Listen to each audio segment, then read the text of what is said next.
magic of the Cybernet Space Cube, the computer-enhanced podcast of the future. Transformers Slag Podcast.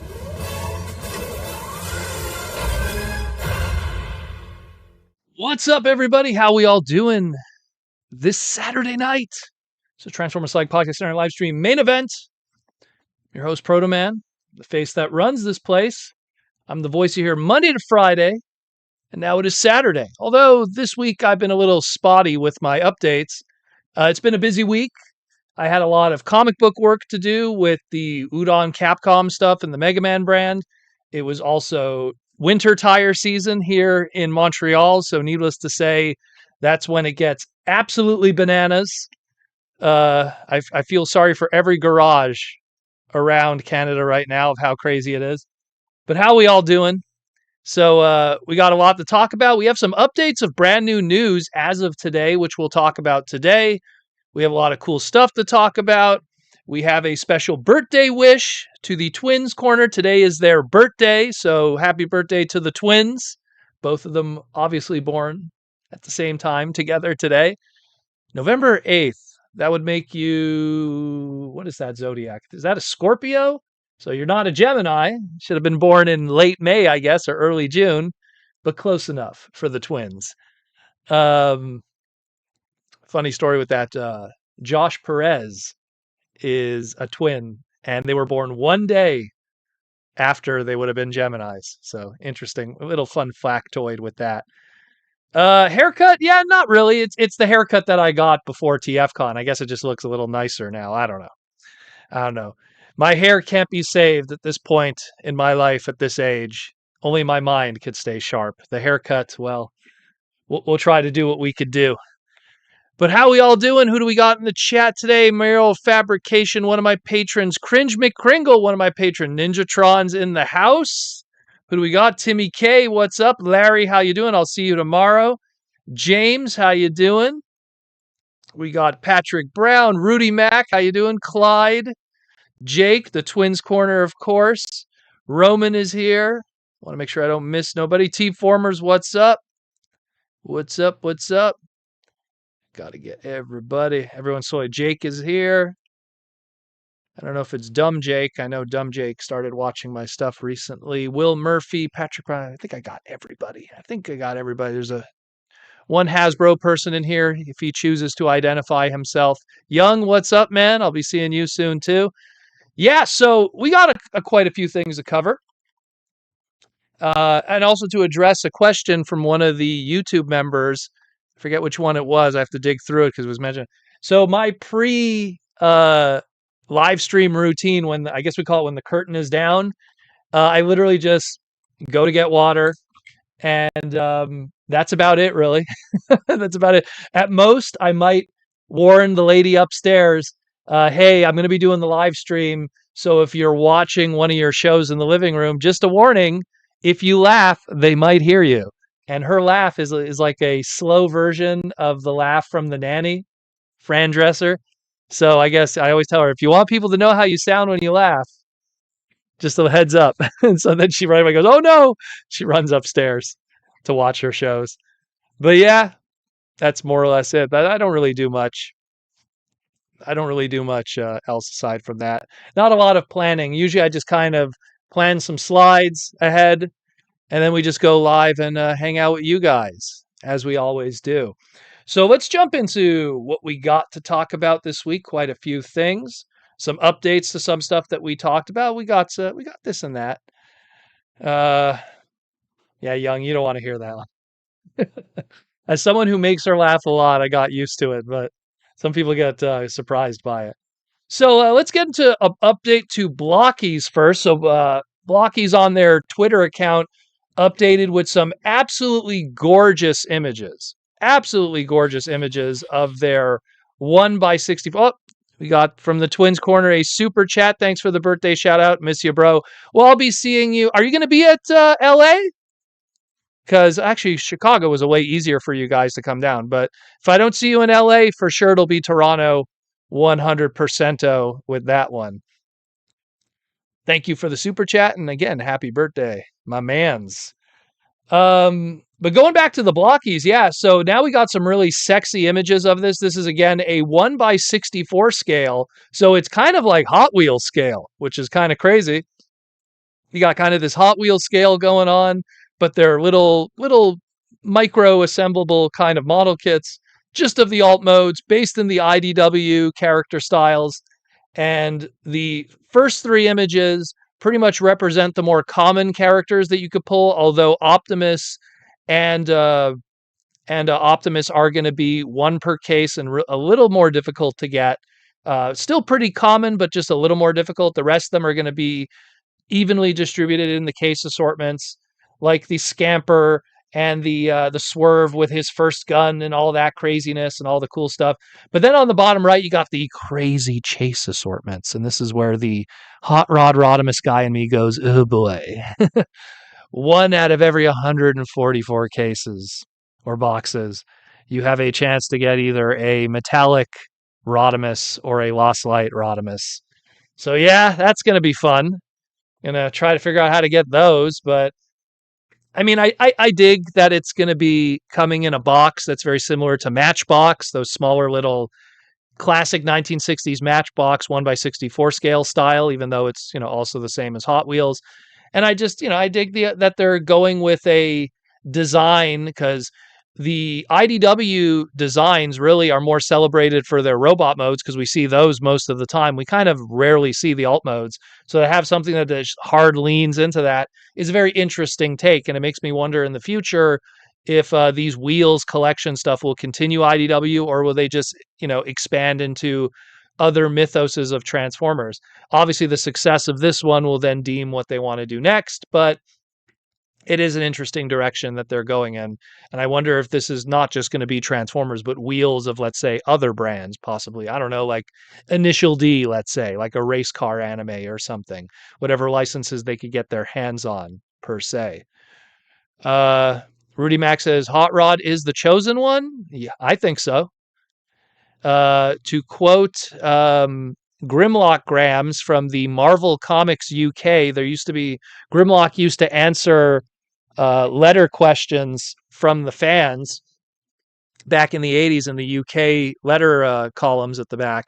And they asked about why Hot Rod looks like Primus and Primus looks like Hot Rod and vice versa. And it is the chosen one connection. Simon Furman, when he was penning those books, added a lot of Judo-Christian kind of connections to the Son of God and all of that kind of stuff. So it is what it is, of course. My video is frozen. It's not frozen. It's just a still image, my brother. That's just how it is. It's just a still image. Now you see me. Now you don't. That's all it is.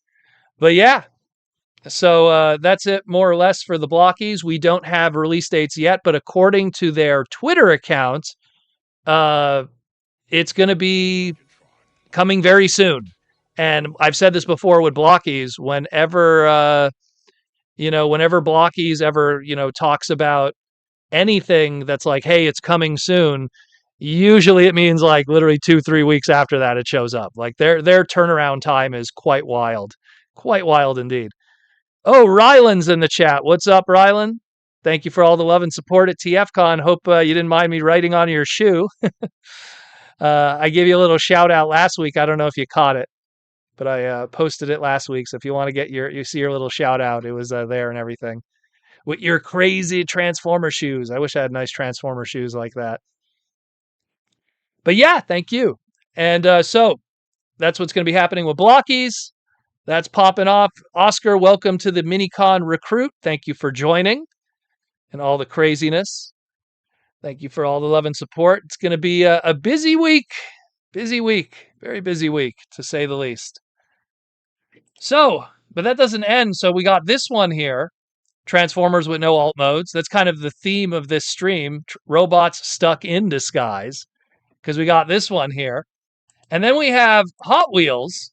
This comes courtesy of, I think his name is Mod IL, who's like a Hot Wheels like news guy and streamer. He had the next case assortment for 2026 Q1 of the 1x64 scale Hot Wheels, the Silver Series, as they're calling them. And this is labeled as a Transformers mix. Now, that being said, we don't know what is really in this because the only one that is really labeled as a identifiable Transformer is Optimus Prime here. Now, fans in the comments of my last segment about this did point out something that is true that I kind of missed. Right under that Optimus is a Camaro concept. Under that Optimus, under the Camaro concept is a Mercedes-Benz. Under that is a Porsche 911.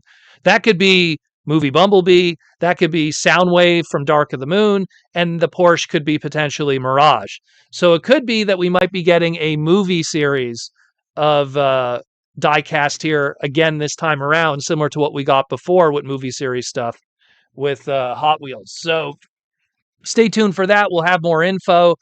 We don't know if any of these guys are going to be one per case, although this would be the first time that we have a Transformer mix that has a lot of different Transformers in one outside of these dedicated ones like we saw with the movie stuff, which I never saw in person locally here. I always found that fascinating. Like all the other stuff, I had a feeling I saw because I would see the leftovers of a case assortment that would have had the Bumblebee, that would have had the tracks, that would have had some of the others, but I've never saw some of the others. Pretty wild. Pretty wild.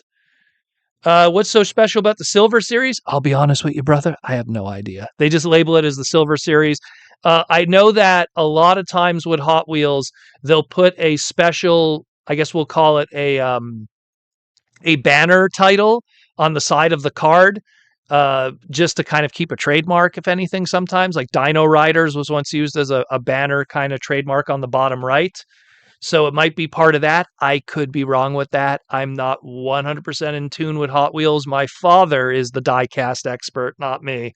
So I'm just kind of just winging it as best I can in that world. But yeah, it is what it is. You know, Lamborghini, yeah, Lamborghini could be the hot rod. It's true. It's very true. Again, this could very well be a movie assortment. So 24 pieces. We'll see how that lands at the end of the day. But if it is, I dig it. I dig it because I like my die-cast Transformers. I have an almost near complete run of RPMs and a lot of the other stuff that they did throughout the years. Even back in the day during Armada, they did a whole bunch of die-cast cars of the alt modes of characters. They weren't one for one like how they looked in the show, but they were in spirit. So a lot of cool stuff with that. And actually, let me show you guys something cool. One moment, I'll show you something really cool too. This was check this one out. So Cringe McCringle has the Hasbro employee exclusive die cast for RPM. I have the Takara Tomy die cast. So it has there, if you look carefully, it's kind of hard to see, but you have like a movie one, and then you got at the time, which was popping off, which was Digimon.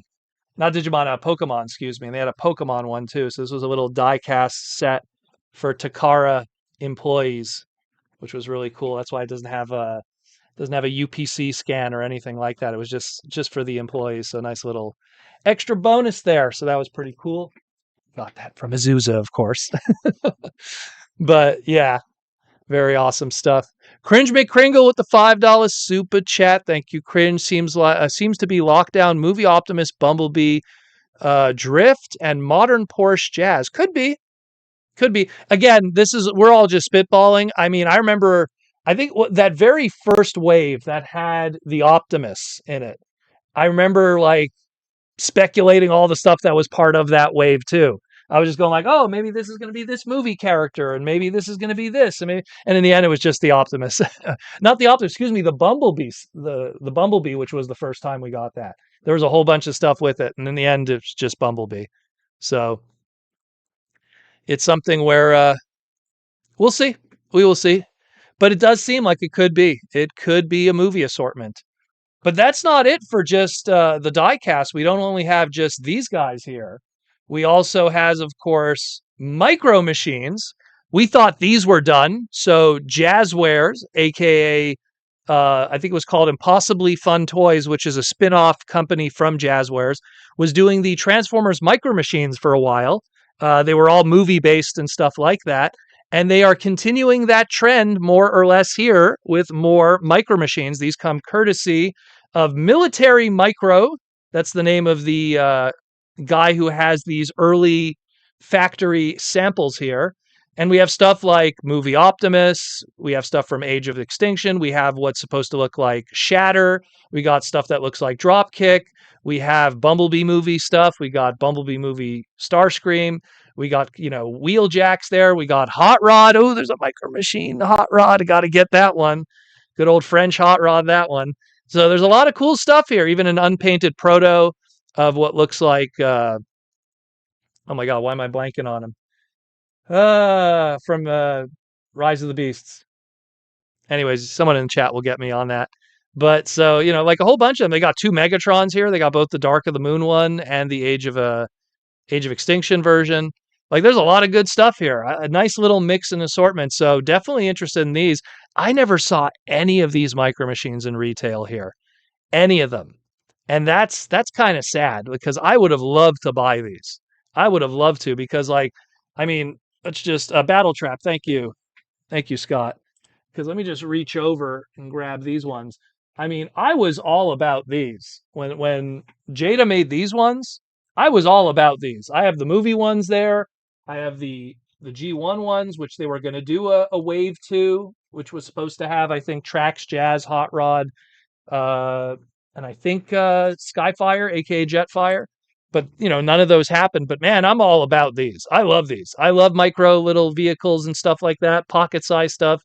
Micro Machines was a big part of my childhood, and if it could continue with more Transformer stuff, sign me up, yo. I have a few Micro Machines in my personal collection that I kept as a kid just because the alt modes were kind of Transformer adjacent. I have this little motorcycle that looks exactly like Wreck-Ar. Exactly like Wreck-Ar. It's uncanny. And then I have like a red, Volkswagen, which I pretend is my Red B. But these are great. These are great. Love them. Love them to death. Hopefully I could find that hot rod. Worst case, push comes to shove, I might have to just use the old eBay to find it. That seems to be the case a lot of times with me when I have no other opportunities. Off to the eBay, like it always is. So again, these ones, we don't have release dates. We don't know when these are coming out. These are factory samples. So this could be, who knows, 6 months from now, could be 3 months from now. But all we know is these are coming at some point from Jazzware. So stay tuned for that. And the Micro Machines little line is not dead yet. It's still continuing. So very cool. And again, it sticks with the movie stuff that they've done before. Very, very cool. Yeah, we need to get John to do the Micro Machine commercials again. That'd be good. Let's talk about China now. We have, of course, all their little box sets that they've been putting out. So we have the first one here, only 300 units, 1,919 yuan, or about $128 USD. This was the Optimus and Megatron 2-pack. It came with a fancy box, a foam inlet, so you could put the figures nicely in the box outside of the traditional Hasbro ones. Also came with a exclusive baseball cap under it, which unfortunately the individuals who took these photos didn't show the baseball cap because it was sealed in its own little box, so we saw it as a collector piece. And and the crazy thing about this is this thing's 128 USD, which when you think about what the MSRP is for a commander class today, $100, and what the MSRP for a leader class is today, $60. That's $160. This is $128. That's a minimum of $32 in savings right there. China, I'm jealous. And you come with a nice box, and you come with a baseball cap. Looking good. Shame it's only 300 units, but it is what it is. But it gets even more depressing because then we talk about the Superion box set, only 200 units, 1,199 yuan, about $168 USD.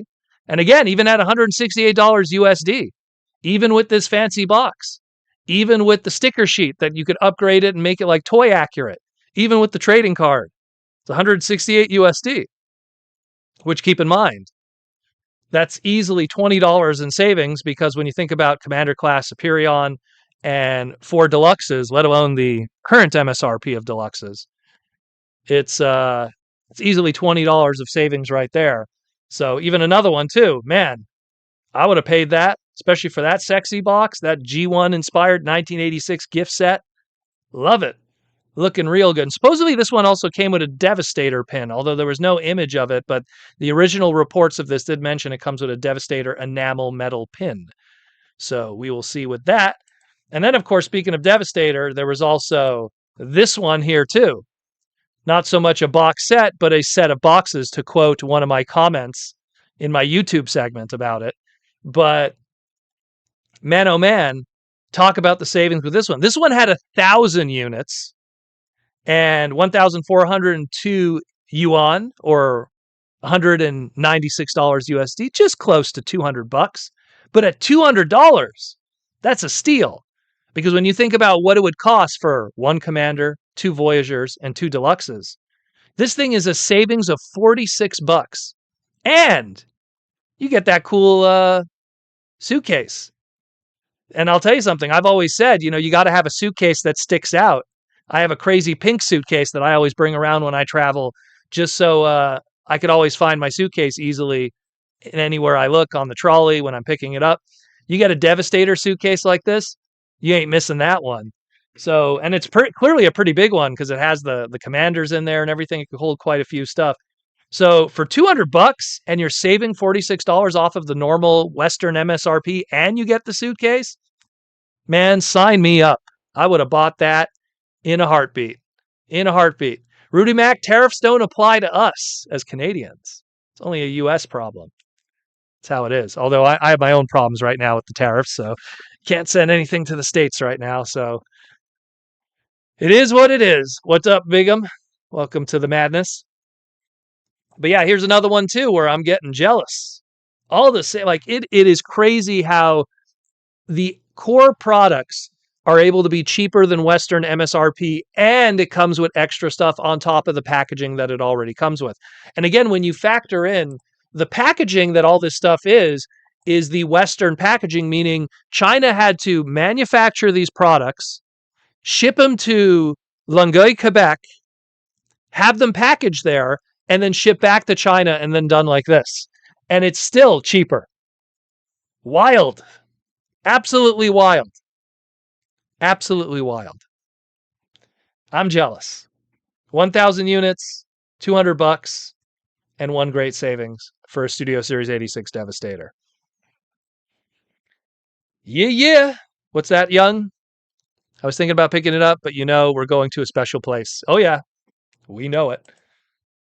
And speaking of combiners, now stuff that we could get, but price went up. Let's talk about Predaking. So Predaking dropped just a few days ago. Pre-orders went up and sold out pretty quickly. Pre-orders are still available on some other Hasbro partner sites. So if you are interested in picking this up, it is still available at those partner websites. The big takeaway from this, in my opinion, is this shows us if we would get a Titan class combiner today in that scale, or any Titan class in this kind of scale, regardless, how much it would cost today. Because we went from the 160s to the $200 to the 150s with Star Optimus Prime, Star Convoy. And then we had to ask ourselves, well, Star Convoy, Star Optimus was considerably smaller than our standard Titan classes we got used to. How much would a Titan class cost today with all these inflations and MSRP increases and everything? Well, Predaking kind of gives us that answer. Predaking was originally, back in 2018, $159.99, $160. In 2025, going into 2026, he is now $229.99, $230. So that is a huge increase from 2018 to today. Insanely huge increase. But this is the name of the game. Hasbro put it out there, tested the waters, and well, when that SO red dot shows up, sold out. That tells Hasbro, I guess we could keep doing it. If you guys keep buying, they will keep paying and keep doing it. So that's what probably is going to be the standardized MSRP for Titans in that shape and size and plastic rollout. $230. So get ready for it, people. I remember I used to look at masterpieces for $230 and go, oof, ooh, that's a tough one.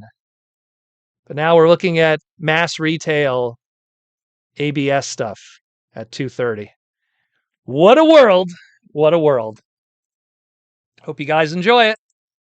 And last but not least, we got the Transformers Stranger Things crossover, the frequency with 8-track.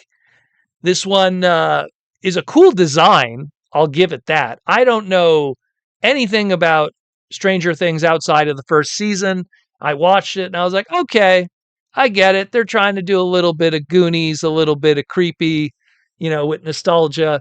Sure, I'm not going to waste my time. I'm not saying it's bad. I'm not saying it's good. I'm just saying it's not something that I'm like, oh, I need to allocate time out of my day to watch it. I get what they're trying to do. But I dig this vehicle. Vehicle's kind of cool. The Econoline kind of van thing I dig. I like that his stomach is an 8-track player. That's never been done with Transformers up to this point. The transforming rubber chicken. While we've had a transforming turkey through BotBots, we've never had a transforming rubber chicken.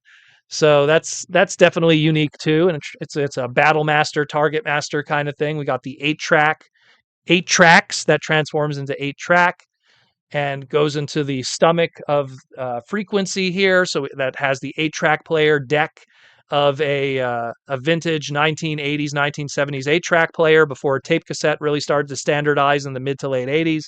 So, I mean, I think it looks cool from a design perspective. I dig it. I'm almost kind of curious if they do something else with this tooling that isn't uh, Stranger Things related. What would it be, and would the 8-track gimmick be maintained? Because then I'd be very curious to maybe pick that up. But this is going to be $57.99, a Target exclusive. It's going to come in a fancy box. And some people are kind of going, I don't know about the price with this. I'm with you on that a little bit. But again, it's 2 Battle Masters and what is potentially a deluxe to Voyager price point. So it kind of screeches in there when you factor in how much they have to pay for licensing for Stranger Things, and the box is a little more fancier than normal. So I think it's probably right on the money. I don't want to take Hasbro's side with this one, but I have to agree with the science of it from the nickel and diming of manufacturing costs. So it is what it is. But I'm kind of curious what this will be repainted to in the future. You know, I am very curious on that one. So again, this is planned for June 2026. That's when it'll also be showing up in retail. But yeah, T-Formers 2002 Predaking compared to some of the other guys wasn't even that big, but I suppose it does have the extra combiner engineering. Well, that's how I kind of look at it too.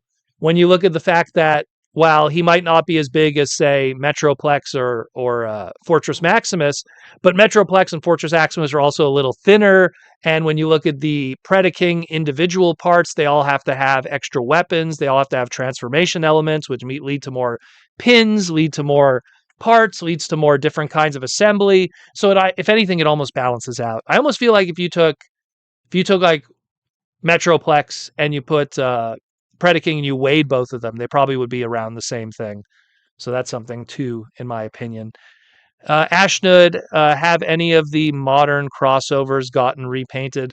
That's a good question. Usually it's the other way around. Usually, if we did get crossovers, they were a repaint or redeco from something previously existing, with the exception of the Ecto 1 getting its kind of like secondary releases. Most of them either came from something or the mold lavaged in purgatory, unfortunately. So we will see. We will see. But I would like to see them do something with these. I think there's probably a little bit of red tape with what they do. I mean, I'm still waiting on, some of those other, like the Jurassic Park stuff being turned into other characters and everything. So it is what it is. It is what it is. But let me know what you think. It's not for me, but I do dig the 8-tracks element to it. Again, my father was into music and stuff and everything, so I have a little bit of a nostalgia for that. But yeah, that's more or less it for the news with the updates and everything. Not much else really outside of that. But aside from that, We have still a few more things to talk about. We'll cover the sponsorships. We'll talk about one or two things that we got this week, and then we'll just chill back and we'll enjoy the rest of the evening together, talking about the robots in disguise and the news and all your thoughts and opinions on what's going on. There was a piece of news that dropped just before I went live about Funko Pop and how they're going through a whole bunch of financial problems right now. Now, you guys know how I've always felt about Funko Pop. You know, you guys always know how I felt about these guys. Like this thing wouldn't even be in my hand if it didn't feature this guy right here. You know, but Funko Pop always had a very difficult kind of philosophy. This was a company that never really created its own IPs. It always had to license. And their biggest way to protect themselves was get a lot of licenses, work out really good relationships with those companies who have those licenses. That way you could get those licenses cheaper. That's usually something that people always tend to do. Any company, when they license a product from a bigger company, they try to play this game of a relationship of like, hey, could we get the license extended? Could we have it for more years? Could we get it for a cheaper rate if we renew? It's a relationship between two companies, a partnership. And Funko's system that they did for years is, hey, there's a lot of companies that have a lot of IPs that they have no way to refresh their trademark legally. And that, in the dooming of the DVD era, and we've talked about this before on the podcast, but for people who are new to this story, in the end of the DVD era, it really hurt a lot of media-based IPs from protecting themselves. And the reason why the demise of the DVD era was such a big thing was because if you were Seinfeld and you were like, okay, Seinfeld doesn't have a regular action figure line. Seinfeld doesn't have regular merchandising. So how do you keep the Seinfeld IP alive? Well, back in the day, you put out a DVD box set every year or every other year. And then after a while, then you would do a collected box set or you do like a fancy box set or stuff. The Simpsons do this, everything like that for years and years. And very popular movies where they want to protect that IP. Well, if the expiration's every 4 years, on the fifth year, you always do an anniversary, 20th anniversary, 25th anniversary, 30th anniversary. You could keep doing this in perpetual motion forever. But what ended up happening was when the DVD market and the Blu-ray market crashed and physical media stopped becoming a thing, all of these companies started going like, oh no, what do we do? Enter Funko Pop. Hey, owners of Seinfeld. Hey, owners of Friends or any of these.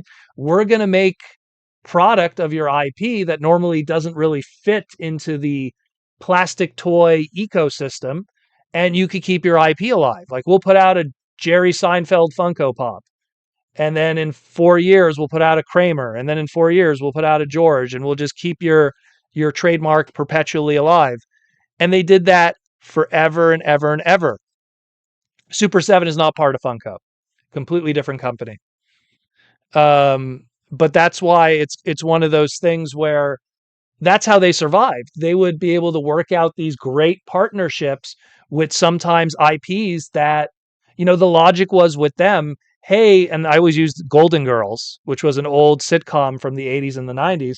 They would go to the owners of Golden Girls and go, hey, if you give this to us like really cheap, like if you give us the license really cheap, we'll make merchandise for you to keep it going because no one else is making Golden Girls merchandise. And then they could keep having that IP as long as they want because it's a unique trademark and they want to hold on to that. So they would get it for probably next to nothing. And then they would invest in some Golden Girls Funko Pops. The problem with this whole story is that you get all these IPs cheap, but if you then manufacture the product in the thousands and it doesn't sell, that falls on you. Plastic cost, shipping, manufacturing, design, molding, all of that. At the end of the day, if you do a three pack of the girls from Golden Girls, 4 if you want to count Ma, grandma, Ma, like you're not going to get anywhere if no one buys it, you know? So it's something where that's where it hurts them a lot. It hurts them a lot.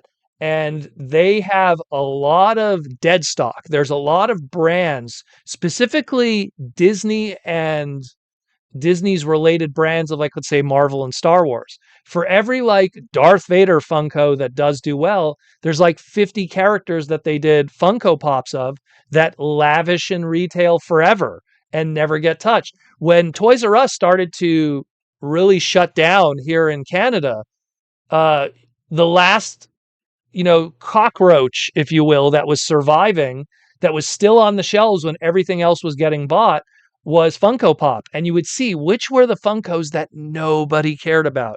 Second Black Panther movie, specific Marvel movies in general, certain Star Wars stuff, weird IPs of just like, here's, Game of Thrones or this, Schitt's Creek or anything. Like, just, they would just do all of these, because there's Funkos of everything, everything everything. And not everything is going to do well. And it got to a point where you have all of these licenses that you paid for, some of them cheaply, but some of them you paid big money for, and it's not paying off. And it's not paying off at all. It is not paying off at all. Mondo is also part of Funko. And that's a shame because Mondo is actually a sister company of Funko, but they actually make really good stuff. Mondo used to be kind of like a separate company, and then they worked with Funko together because then they could share the licenses. Hey, if now you're working with Funko, you don't have to worry about Street Shark license with Mattel, or the Disney licenses of X-Men and Marvel stuff, which they do a lot of, and Nickelodeon with Ninja Turtles. I like what Mondo does. They send a lot of cool stuff to me, and yeah, man, they do great stuff. But they're kind of a separate entity, sister company that is under the Funko thing. I think that Funko going under won't affect Mondo. They'll just do what they've always done. And they're just probably going to have to just dial it back on getting all the licenses like they used to. But yeah, sorry to go on that little rant, but that's kind of what's going on right now with that, to kind of give people a bit of a perspective, because it has been pretty interesting, the conversations in the short few hours since this news has dropped. Uh, where was it? Yes, Funko does own Mondo. Proto, will TFCom ever come to Texas? Well, I can't tell you in the near future, because the next 3 shows will definitely not be in Texas, and that's already a year and a half. So too far away to tell. The last time there was a Transformers convention was Texas 2000. Yeah, I think it was 2012. 2012, 2013. It was in Texas at the Metroplex, if I remember it was called that. That was an okay show. All I remember was the hotel staff telling us not to go out at night, which is always a good sign. And then apparently we were located near where John F. Kennedy was shot, which is also not a good sign. My only memory of Texas BotCon was getting chicken McNuggets for extremely cheap, because they are extremely expensive here in Canada. T-Formers 2002. Then when do we get crazy stuff like Golden Girls meets Team NT Comics or something like that? Well, if that's on the cover. How it works with comic books is the only thing that gets trademarked is what is the product. So to give an example like this, all these characters, Storm Eagle, Armored Armadillo, all of them, they aren't trademarked. Only the product gets trademarked. And what's the product? The title. That's it. So to do a little history lesson, like Marvel back in the day, in order to protect a lot of their characters, they had to do miniseries. And they created a subline of Marvel called Marvel Presents. It was very popular during the late 70s, early 80s, and going into, I think it stopped about the early 90s, was when they finally pulled it back. But they really like, oh, we got to protect Nightcrawler, put him in Marvel Presents. Oh, we got to protect Storm, we got to protect Cyclops, Wolverine, all of these. Of course, some of these characters would go on to get their own minis in general, but Marvel Presents was one of those ways to protect that stuff, because they were like, look, they created Wonder Man only because they were just trying to, like, oh, hey, there's a Wonder Woman, let's get Wonder Man, and they created Wonder Man, you know, and that's a character that was in the Avengers. So gets a little complicated. Oscar photo, if there ever one in Texas, would you come? I come to every Transformer convention humanly possible. Um, when it comes to TFCon, I haven't missed a TFCon between 2006 to today except one, and that was because of the Big V. That was it. That's the only time I missed a Transformer convention was because of a global pandemic, you know? Um, and as for BotCon, I didn't miss a BotCon from 2001 until it closed its doors in 2016. Now, the new BotCon I haven't gone to yet, but I've heard mixed things from different people in terms of if it's worth my time. Let's put it that way. In the same way that I'd really like to go to, say, some of the other smaller Transformer conventions, but to do a full day of traveling, hotel rooms, all that stuff, for it to be something the equivalency of a high school gymnasium, I don't know. If that's something where it's like it's, the old saying is the orange worth the squeeze for the juice, so but I try not to miss Transformer conventions, and TF cons are always big, so that's that's how it works. Clyde, got to get you to RetroCon. There's a lot of places called RetroCon, so I wonder which one you're referring to. David in the West Coast used to run something called RetroCon. I run a convention called Retro Expo, which some people call RetroCon, which is confusing. Which RetroCon is this? And is it a multiple day show? That's another thing too. If I'm going to travel to a convention, it's got to be a solid multiple day convention. If I'm spending just a day traveling, I want to get at least 2 days of activity minimum, if not more. The good thing with TFCon, if I arrive on the Thursday, I get Thursday night with parts parties, a full Friday, a full Saturday, a full Sunday. Boom, 3.5 days of goodness. Worth the travel, worth the full time of travel. Because, when I get back on that plane going home, when I get home, it's nighttime and I leave in the morning. So I like to be able to make the best of it. Pennsylvania. Don't think I've ever been to Oaks, Pennsylvania. But hey, if they're willing to fly me out and pay a hotel, and if it's worth it from a time perspective, sure. Because I've been invited to shows, but they're 1-day conventions and they're 8-hour flights. And to me, it's just like, no offense, but I rather stay home on the weekend with my family. It's just not, again, it's just not worth it, at that point. So T-Formers 2002, yeah, new BotCon definitely has some effort behind it, but could be bigger and better. Nowhere near as TFCon, but still a nice weekend. Well, and again, that's why, TFCon Toronto by no means is like a big convention, but it's also like a 5-hour drive for me. So it's not a big deal. I go to local small shows all the time, and TFCon Toronto is still, in my opinion, small, even though it's a 3-day Transformer convention. It's still small in my mind, and it's still worth the effort of going to, only because the travel distance is easy. But if TFCon Toronto was like in Vancouver, I don't know. That might be reconsidered. Let's put it that way. Take a 9-hour flight just to do a small show. I don't know. It's a 2-day show. Okay. Well, I mean, again, if they're interested, I'd have to talk to them. Again, it has to be worth it for me, because I mean, I don't want to sound arrogant, but again, my time is valuable and there's other places I could be. Like there's other big conventions, especially when it comes to the comic book stuff and promoting that. You want to make sure that you use your weekends wisely. Think about it, right? If I do a con, now there's no live stream. And to me, doing the live stream with you guys is more beneficial than sometimes doing these shows. The flight might be free, the hotel might be free, but I got to feed myself in American dollars. That costs me money. And then when I'm at the show, hopefully I make some money. What if I don't make a dime? What if no one cares about Mega Man comic books? What if people don't care about Transformers? If I don't make a dime, then was the weekend worth it? Is it even considered a fun weekend? San Diego Comic-Con has tons of people and tons of business opportunities and money. TFCon, I do very well for myself. It goes back to what I said about why I'll never charge for autographs, because I have something to offer you guys of monetary value. I don't need to charge for an autograph, nor will I ever charge for an autograph, because I don't have to, because there's ways to make money through other ways.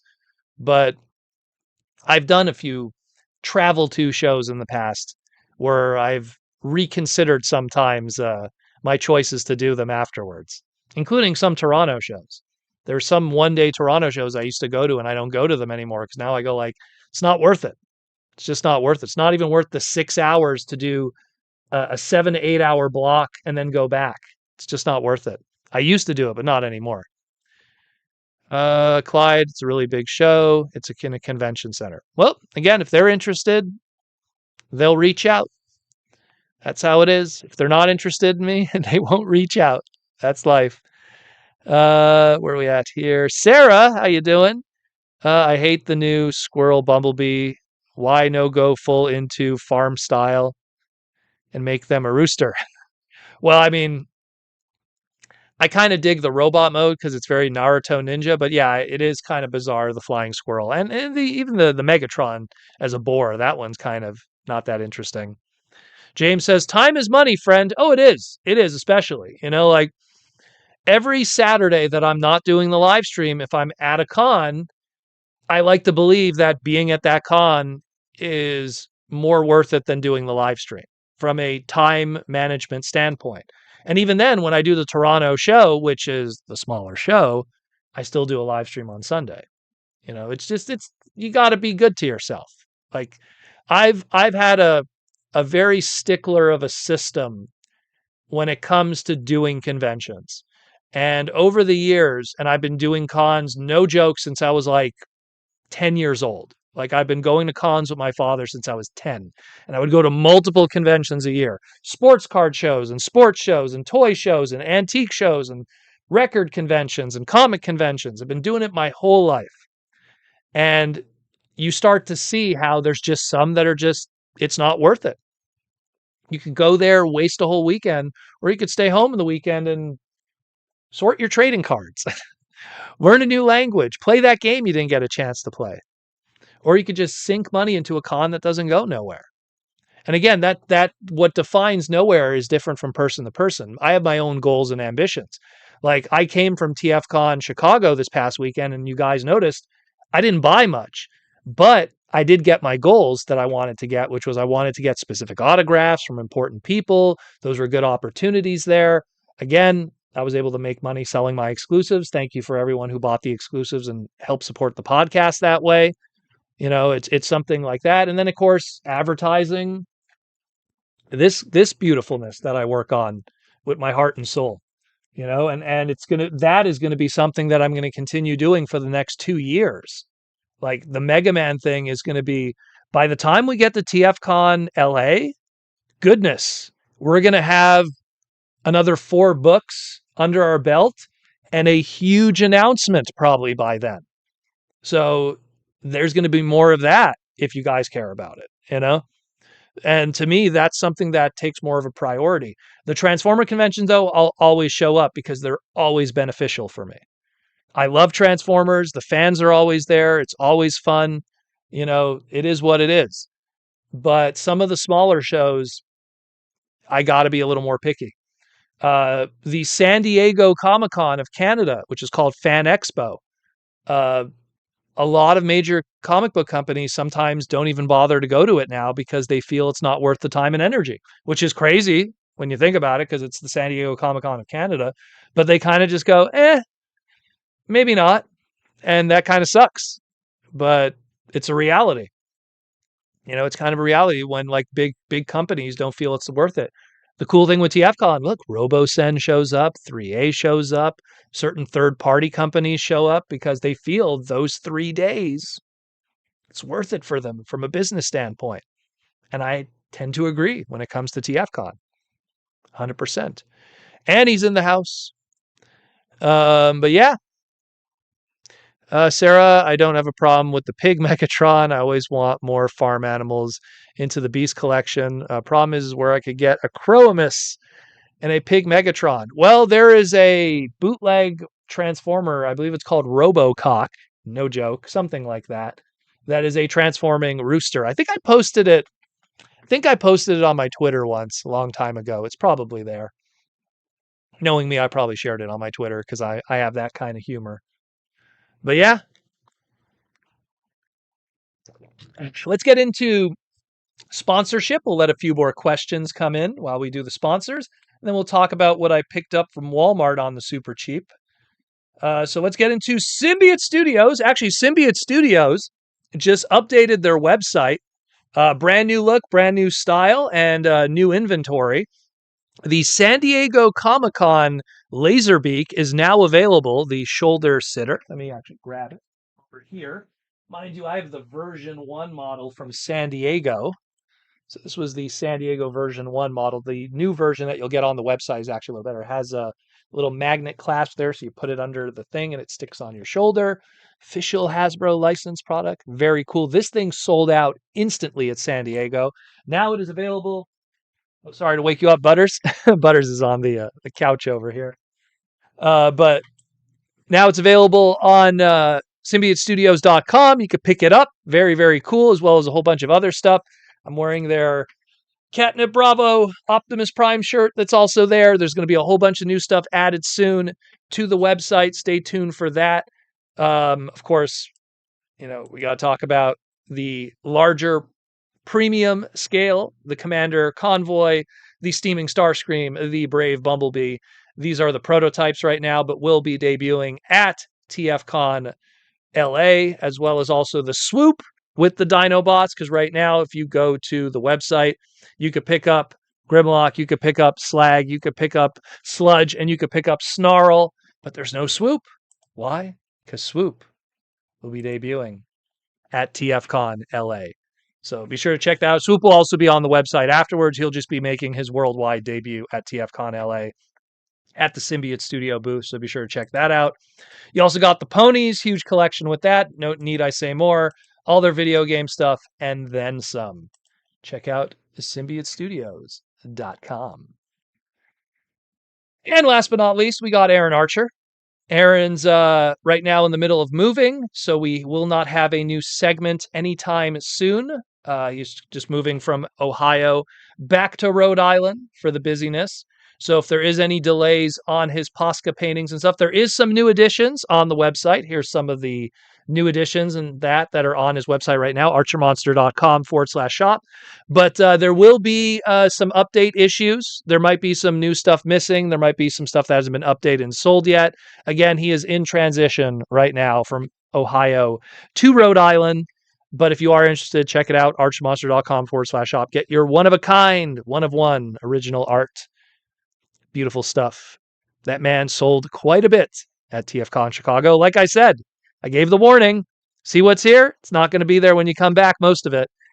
And I stay true to that because a lot of it did disappear. So here's a few new ones. Check it out, yo. And of course, if you are interested, archermonster.com/shop. Did he just move to Ohio? No, right now he's going back and forth.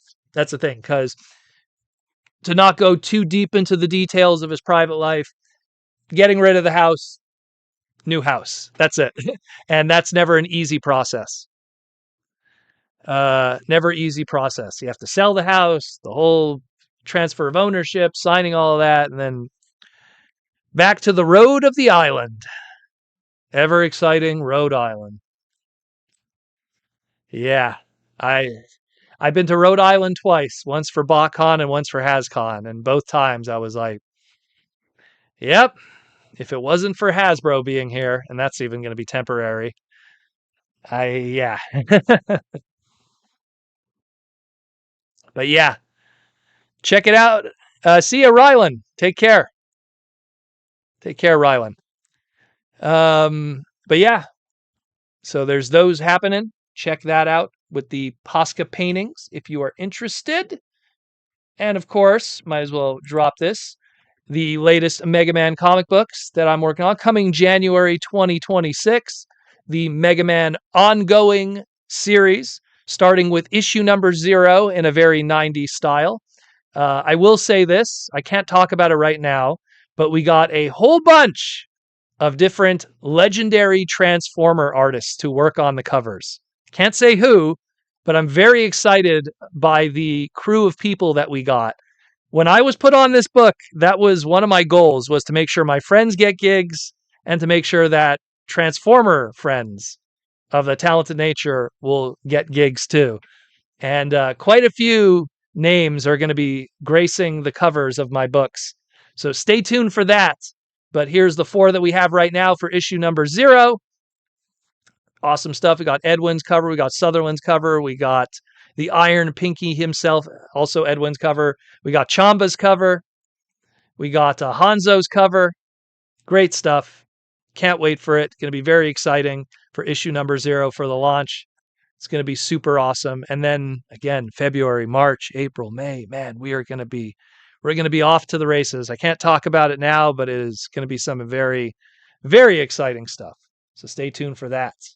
And if you want to order, check out Lunar. That's their distributor right now.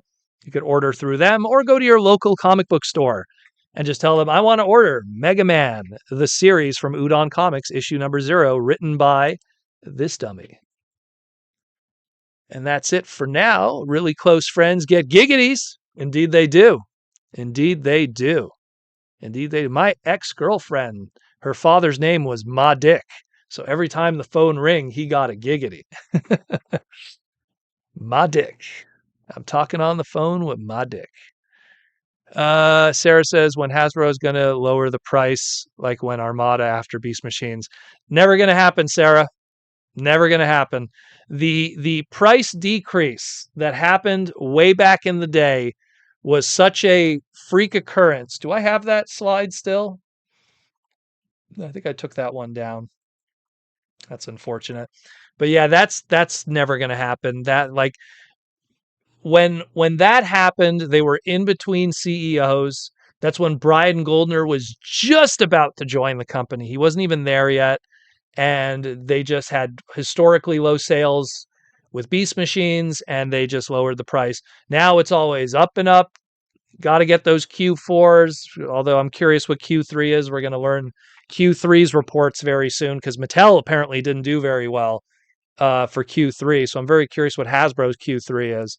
But, you know, they got to get those Q4 sales reports. They got to make sure the investors are happy. They got to always show profits. And that is sometimes, unfortunately, at the cost of customer happiness, which is lower prices and higher quality products. A sad reality. But yeah. Lizards for X, really close friend. Oh, yeah. Okay. T-Formers 2002. Ooh, I got my orders in. Very good. Very good. Very good. I know that there's going to be more covers. I don't know how they're going to be distributed. I'll be honest with you. What happens is I'm shown all these covers. Hey, here's a whole bunch of covers. Here's all the covers for your book, Proto Man. And then I go, hey, that's cool, but I don't know how they're distributed. Usually cover A, B, C, retail. Cover D, retailer incentive, meaning like, you have to buy X amount of books and the store gets one of these. And then after that, sometimes the other covers, unfortunately, are store exclusives, web exclusives, which are a little more difficult. You kind of have to rely on eBay or online stores, but there's a lot of great covers coming. A lot of really good stuff. I mean, to give an example, I always pull this one up, but the Josh Perez cover, for example, it's a retailer incentive cover, meaning you can pick it up in stores, but I think the store has to buy, I want to say, 5 units of the regular cover, and then they get one of these. That's kind of like how it works, as like a thank you from the company. Oh, you bought 5 of our book? Here, have a bonus cover, special one just for you. Oh, you bought 10 of them? Here, have 2. That's kind of what a retailer incentive cover is, to kind of simplify that. So this one here, the Transformers the movie cover by Joshua Perez, which looks absolutely fantastic, is one example of that. This will be debuting later this month, so stay tuned for that. Check that out, yo. Don't have anything to do with that book, but that's the Legends team and their crew. David Oxford, shout out to him. But yeah, and Mick Fong is the artist on that one. Good stuff, good stuff. But yeah, A lot of crazy stuff. So, what did I get? What did I get? So, I went to Walmart today. I always do my tour. 9 times out of 10, I go into Walmart, I buy nothing. I don't find anything. It was after Halloween, so I wanted to see if the candy was on sale. Um, and lo and behold, all the candy's gone. It's all Christmas stuff already. All the Halloween stuff is gone. It got cleared out. But what I always do is I also check out the clearance section, and there was some items that they're starting to move, and there was also clearance section items of damaged goods, and then they slap a sticker on it, and it was a 2-pack from Earth Spark featuring Mo Multo, and it was only $2. I don't remember what the MSRP was on this, but I guarantee it wasn't $2. It came in a 2-pack. So it was a beat up box. Some of the weapons were missing for I believe it was Bumblebee that it came with. So it was just the Mo Multo for $2 Canadian. I was like, okay, why not? I'll pay $2 for Mo Multo. And I'm glad I only paid $2 because, yeah, it is what it is. But I wanted to own one of the human characters in some kind of figural form. So I'll pay $2 Canadian. Why not? So that's all I really got. That's all I really got because everything else was whatever, overpriced, crazy, not paying it. I will pick my battles like I always do. I will keep staring at that Excellion side. That Excellion hot shot in the hot rod colors. I'll keep staring a hole through it, going, when you go on sale, I'll pick you up. Because otherwise, he looks exactly like the original. And man, do I own that thing like 5 times over already of the Cybertron Galaxy Force one. So that's really the only one I'm eyeing outside of the original 13 characters. James Hopkins, I was driving down the road today and saw a Spirit Halloween store. Ah, so they are doing Spirit Halloween. That's what I've always felt they should do. Because I would always see Spirit Halloween and I'd go like, why don't they do? And this was I would say the spirit of the holidays, the spirit of Christmas. Like you could have just rebrand it a little bit. Spirit of the holidays.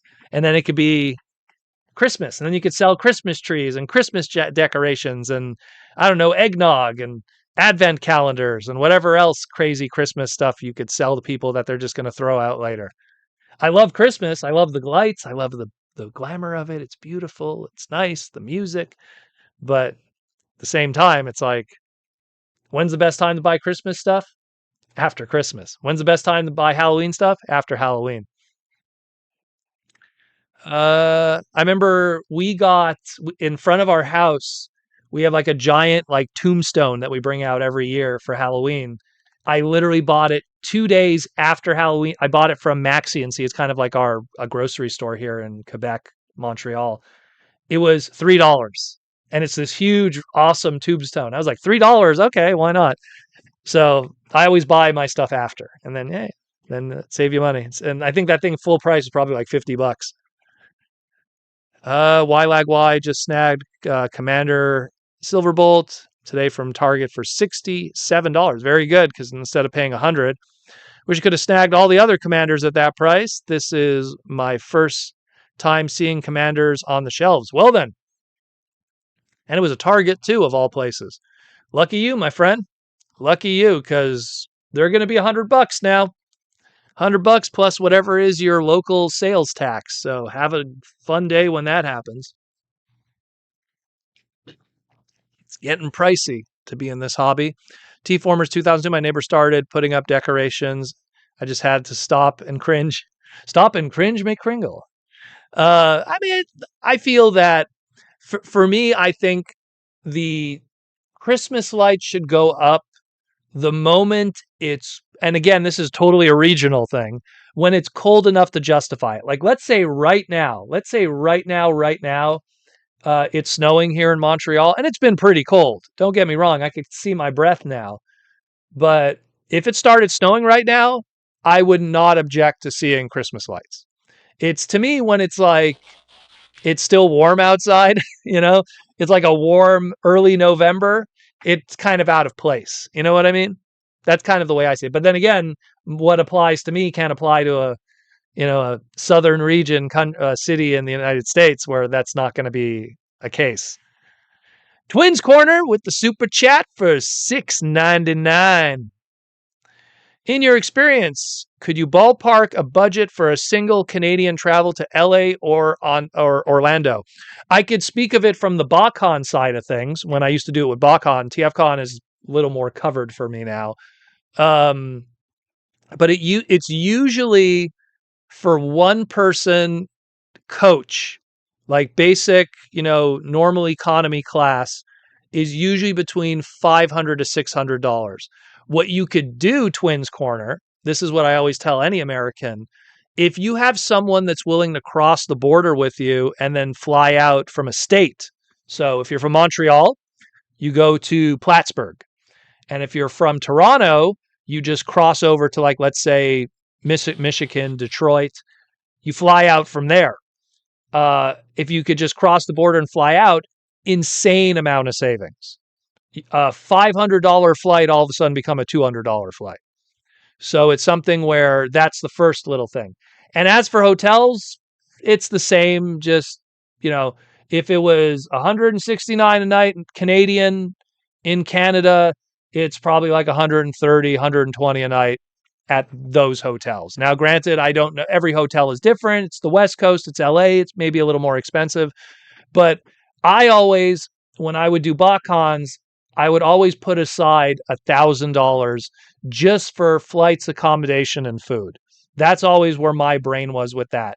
And the exclusives, if I got that, that was part of the package. If anything else I got after that was a cherry on the cake.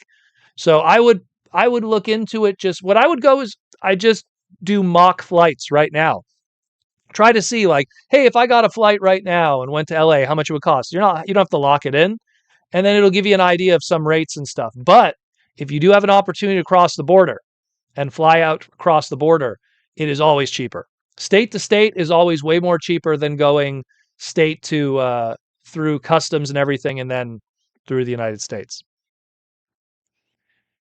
So I hope that helps with that. Media Max, what's up with the $5 super chat? Thank you, Media Max. Sorry, I think the hobby is dying. How long will Hasbro be producing these toys for us collectors like us? Can't be forever. Is it a profitable or not? Well, the sad reality is that people are still paying it.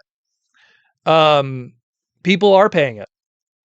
So it's something where it doesn't matter if you lose a demographic. It's only until they lose the whales. And the whales are the people that are paying it. And the whales aren't only just the United States. They have a huge market in China that is gobbling up everything and loves it. Japan still does their thing, and it still seems to do well there. So I don't think it's dying. It could be potentially regressing a little bit, but it's not dying at all. And they're doing just fine. Transformers is probably one of their stronger brands. If anything, if there's going to be weaknesses in the toy industry, it's going to be some of those other segmentations, like something like Star Wars toys, G.I. Joe toys. I mean, some of the more like weaker brands that are only kind of seasonal at best, like a Beyblade. Beyblade comes in, then it dips out. Then it comes in, then it dips out, But luckily, Beyblade also relies on Takara's development, so Hasbro only has to do so much on their end. So it's something where I think that, and I've talked about this before, the 20-year forecast of Transformers, in my opinion, is a brand that maybe one day might get licensed out by Hasbro. Potentially. It's hard to predict 20 years, but that's one potential future. But that's also in a world where guys like me are now in their 60s. I think unless something drastically on a cultural level resets the fandom, and what I mean by resets means brings a huge amount of fresh blood into it, Transformers dies with us. But if it has something that always brings in a new fandom, best example is video games. Video games have been around since the 1970s. There was people playing Pac-Man and Donkey Kong in the early 80s. There was people playing Nintendo and Mega Drives and Ataris in the early 80s, late 80s. There's people playing Super Nintendos and Genesises and Mega Drives and everything like that in the early 90s. There was people playing PlayStations and N64s and Dreamcasts in the late 90s. There was people and when I say people, I mean a young generation. Every generation, there was a young, fresh-faced 5-year-old to 10-year-old kid playing these consoles, always refreshing that generation, always, still to this day. Switch 2, kids, Xbox, kids, you know, always keeping that generation fresh. That's how you have a brand that'll last forever. But you go to a Transformer convention, not counting Rylan. Rylan was a surprise, who I just mentioned before, but it's mostly adults. The percentage is mostly adults. The price points, being as expensive as they are, is Hasbro's recognition of the kidult, a term that I hate, but the kidult, recognizing that the purchasers of these products are adults. And when you know that the purchasers of these products are adults, you know where the money's coming from. You know you could charge more because it's not coming now from a frugal adult that's going to not buy a toy for their kid except Christmas. It's coming from an adult that needs to get that Tarn figure or whatever. So that shift in that market and that recognition of that, predatory or not, is debatable. Some people might say so. But that shift in that market then leads to the prices that we have today, but also leads to the questionableness of the longevity and the future of any toy brand in general, not just Transformers, but any toy brand. Again, Q3 for Mattel just passed. It didn't look good. Mattel's sales were down. That means Barbie toys didn't do well, wrestling toys didn't do well, as well as other stuff under the Mattel emblem. So that means that things are down. Wrestling is having a bit of that same problem too. It's still about 80% adults, 20% kids. When it was the 80s and the 90s for wrestling, it was in the 80s it was 90% kids, 10% adults. In the 90s it was about 50% kids, 50% adults. And today it's about 80% adults, 20% kids, which isn't feeding the future. It's dangerous. Dangerous to do that. If you do not create a new generation, they don't replace the old one, and your whole thing falls apart. Jake, I don't think the hobby is dying, but Hasbro is doing an S word. I can't really swear too much on the pod because YouTube freaks out. They're doing with the HasLab Tron and D&D. Well, the Tron, I feel like a broken record talking about it. That thing is dead. That thing is a prime example of you can't trick everybody. You could trick people some of the time, but you can't trick people all of the time. And 3-inch figures at $260 and 2 very simplistic vehicles and a LED stand do not read to $260. There's no way you could cut that makes sense. You could argue the likeness of the actors, but then what's the argument with every other time there's been Tron brands? Again, muscle memory of product. Spin Master, Tron Legacy, 2009, 2010. When was that movie? 2011. I bought all of those. Love those toys. They're very cool. Glow lights, everything. I actually kind of like that movie. But man, oh man, did it was clearance poison. Poison. No one bought it. It's okay, Jake. It's no problem. You're just expressing your feelings. I'd be swearing too if I could. T-Formers 2002. Even if I quit buying, there's newer, expensive items. I always rely on the old products that I've never experienced. T-Formers, brother, that is me and you. The beautiful thing with this hobby is there's always new products. There's always new stuff that we missed out on. Think about it. Think about every single Rise of the Beast toy that came out. Every little weird item, big item, you could just enjoy those. And you know that stuff's going to be loose in a bin at a parts party for $5. Whole bunch of cool stuff. I saw all the cool stuff you bought over the weekend. All old stuff. Let the full price purchase mistakes of others be the advantages of the cheap purchases for you, as it always should be. As it always should be. Why lag why? Even if there were 6-inch figures, it's still way overpriced. Well, 6-inch, again, if it's a 6-inch figure, then it gets a little more dicey because the 6-inch figure isn't going to have full articulation. Then you go, okay, so let's say these simple 6-inch figures with one accessory, which will always be some kind of data disc or something. Let's say they're $20 a piece.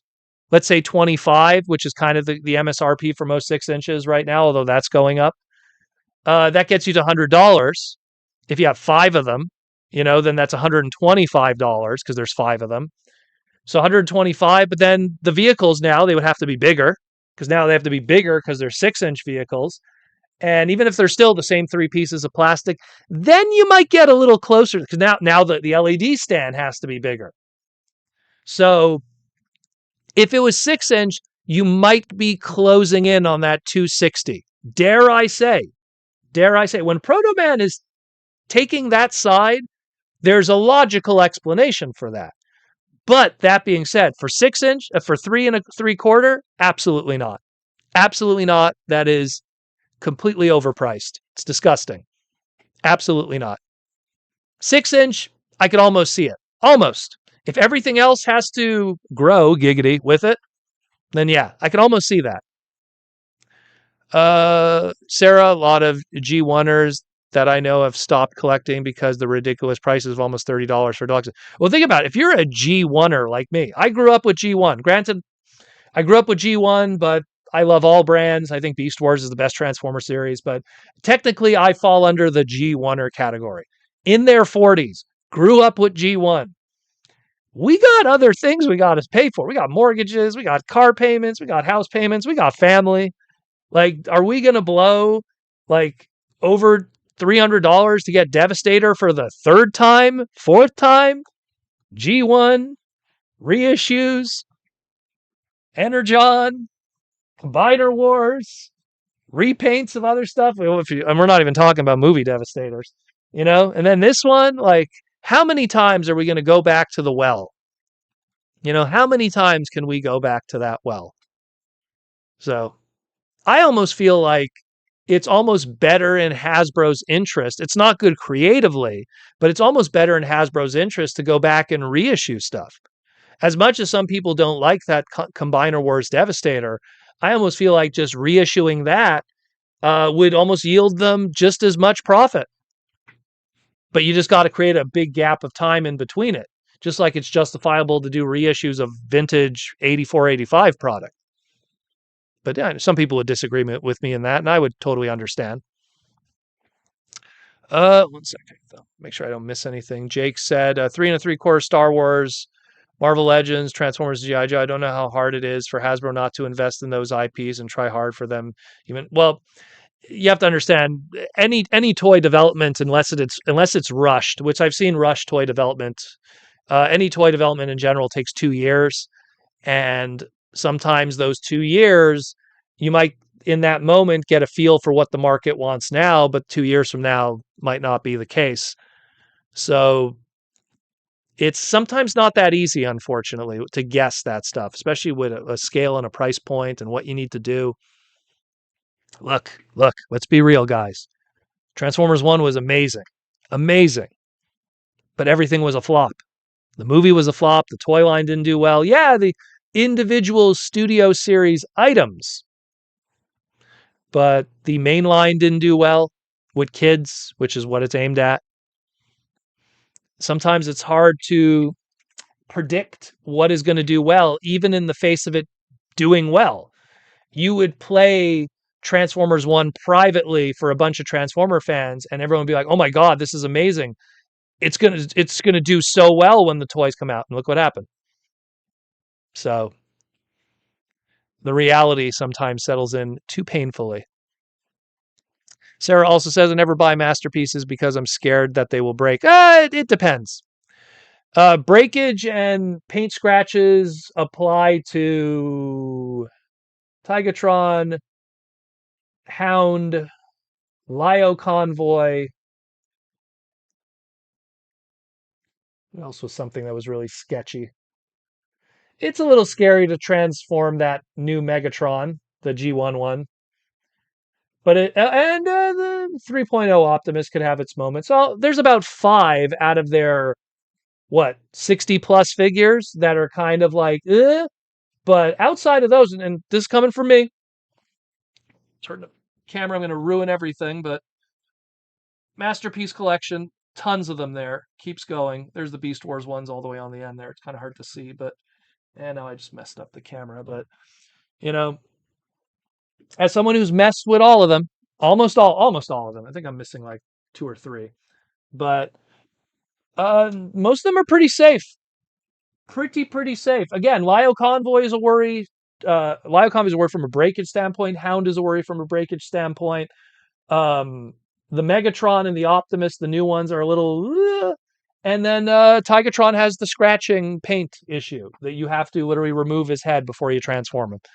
But aside from that, I wouldn't worry. Enjoy. Hell, man, get those Beast Wars ones. Cheetor is the most. If you're a Beast Wars fan, that Cheetor is black magic.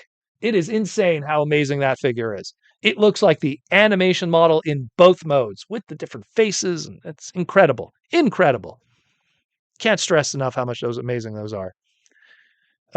Jake agreed on Power Rangers, but Hasbro, Saban squandered the PR license. Ninja Kids really, well, it was just announced yesterday that Hasbro will be not moving forward with the Power Rangers Ninja Kids trailer, and that has all been completely kiboshed. So no Ninja Kids Power Rangers. It has been destroyed and burned to the ashes. So, but Sentai is going through its own little ups and downs with what's going on with that brand in the long term. It's a whole other conversation. But yeah, again, the thing is with us is you need to be smart with your money. And the reality is don't fall for FOMO. Don't fall for FOMO. If you don't get the latest Transformer products, if you do not get the latest Transformer products, you are not missing out. Do not put yourself in debt over something that you feel you're missing out. Look, I don't get all the latest Transformer products. I am very hyper, I'm very picky choosy. And then 2-3 years after the fact, I get those products cheaper so many times. All of a sudden, no one cares about half of these Siege figures anymore. No one cares about half. Do you know how many Earthrise Seeker Jets are going to be hitting the market now because of that damn Studio Series 86 Thundercracker? Do you know how many I'm going to see at the TFCon charity auction? It is going to be wild, people. I am calling it now. You know?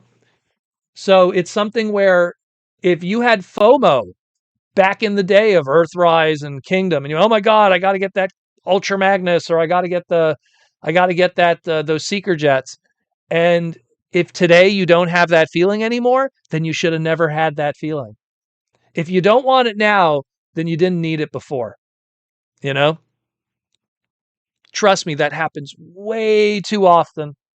Way too often people make these bad financial decisions that puts them in debt, that has them spending money they don't have on something that what's even more crazy is 2 to 5 years from now, they probably won't even care. So you have to really be smart with that. Really, really be smart. I love this hobby. I love this hobby to death. And as a result, because I've been in this hobby so long, I could look at a Prowl figure after owning how many Prowl figures and go, I could wait. I could wait. If there's a Botanica, different story. You know, if it's something that's like, man, this is, but even the original 13 that are coming out, even those ones, I'm going like, man, I want Onyx Prime. I want Onyx Prime. He looks amazing. Am I paying Canadian leader class prices for Onyx Prime? Hell no. Hell no. Do you know how many groceries that buys? Like, it's crazy. I'd rather eat. I'll wait. Someone's going to have a loose one for sale at some point on a buy sell trade forum. I'll buy it then. Well, will it have the box? Probably not. I'll survive. Super chat from Brainstorm 2002 for the $5. For the 40th anniversary of the 86 movie, do you think they'll reissue the Earthrise quintessence? For the 40th anniversary for the 86 movie, I think they're just going to make a whole bunch of new stuff. That's what I think. Stay tuned for that. That's all I'm going to say. Thank you for the super chat. Rudy Mack with the YouTube membership question. Missing Link 6-shot might retail for $300. Well, think about it this way. The 6-shot that we got, the leader class one, was slightly smaller than the original G1 version. It did all of that.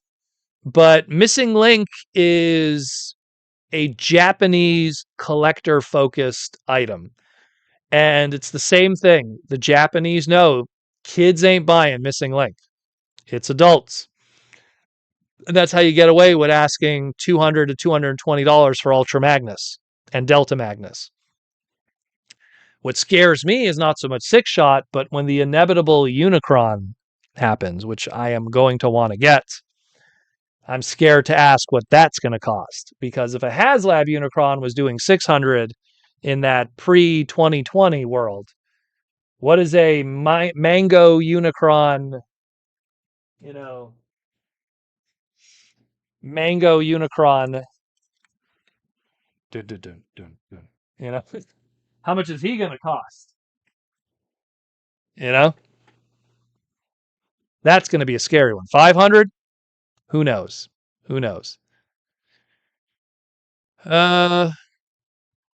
Media Max Proto, I'm sorry, but I think we need financially support the hobby. This brand was built on kids wanting toys. Kids don't want toys anymore. I think the brand is on life support. It's not on life support. The reality is there's 4.4 billion Chinese people on the other side of the globe that have no problem buying all this stuff. It's not just us. We are such a small percentage of it. There's a reason why China is getting these exclusives. There's a reason why China gets these conventions and exclusive items. They're a market too. And it's a market that is not publicly known in a percentage, but I am of the belief that actions speak louder than words, which is when you see that kind of stuff happening, that means that market has the market share. So it's not going to be Europe. It's definitely not going to be Canada with our scant population that's barely Southern California. It's something where it's going to be the United States, it's going to be China, but as the birth rates decline in the United States, as less people have kids, and as the kids that do exist don't care about these items, it is going to rely on other regions to carry the torch. And again, they care. And Media Max, to answer your other, do the Chinese care about G1? I don't know.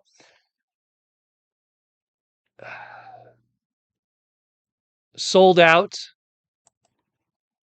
Sold out. Sold out.